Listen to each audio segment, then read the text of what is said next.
கர்த்தர் நமக்கு கொடுக்கிற ஒரு நல்ல வாக்கு தத்தம், நான் நம்புகிறது அவராலே வரும். நீங்களும் நானும் நம்புகிற காரியம் ஆண்டவராலே வரும் என்று கர்த்தர் வாக்கு கொடுக்கிறார். எத்தனை பேர் விசுவாசிக்கிறீர்கள்? நான் நம்புகிறது உங்களுக்கு தெரியாது, நீங்க என்ன நம்புறீங்க அப்படின்றது எனக்கு தெரியாது.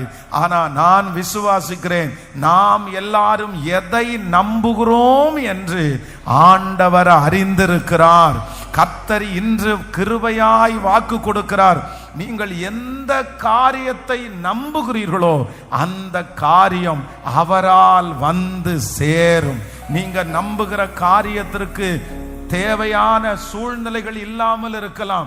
நீங்கள் நம்புகிற காரியத்திற்கு ஒருவேளை மனிதர்கள் உதவி செய்ய முடியாததா இருக்கலாம். நீங்கள் நம்புகிற காரியம் மற்றவர்களுக்கு பைத்தியக்காரத்தனமாய் தெரியலாம். ஆனா ஆண்டவர் இன்றைக்கு கிருபையாய் வாக்கு கொடுக்கிறார். காற்று இல்லை என்றாலும், மழை இல்லை என்றாலும், நீங்கள் எந்த காரியத்தை நீங்கள் நம்புகிறீர்களோ அந்த காரியத்தை, நீங்க நம்புகிற அந்த வாக்குத்தத்த வசனம் சீக்கிரமாய் நிறைவேறுகிறதை உங்க கண்கள் பார்க்க போகிறது. நீங்க நம்புகிற அந்த ஜெபத்தை கர்த்தர் உங்களுக்கு கேட்க போகிறேன் என்று கர்த்தர் வாக்கு கொடுக்கிறார்.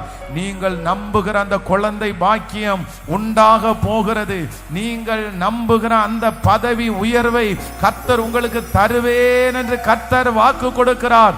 நீங்கள் நம்புகிற அந்த பிள்ளையினுடைய வாழ்க்கையை கர்த்தர் கட்டுவேன் என்று கர்த்தர் வாக்கு கொடுக்கிறார்.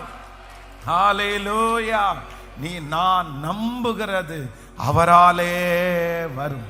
நான் நம்புகிறது அவராலே வரும். அதனால ஆண்டவருடைய பிள்ளைகள் எல்லாரும் அவருடைய வார்த்தையை நம்புறதற்கு நம்ம முக்கியத்துவம் கொடுத்தா போதும். நீங்க எதை நம்பினாலும் எதையெல்லாம் நம்புறீர்களோ நம்முடைய நம்பிக்கையை கனப்படுத்துகிறதற்கு கர்த்தர் வல்லவராய் இருக்கிறார்.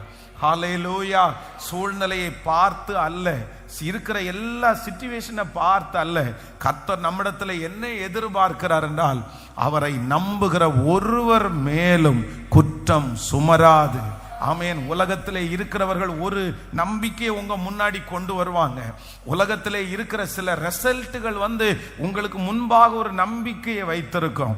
ஆனா நீங்க அதை அல்ல, நம்ம எதை நம்புறோம் அப்படின்னு சொன்னா கர்த்தர் ஒருவரையே நம்ம நம்புகிறோம். ஹல்லேலூயா.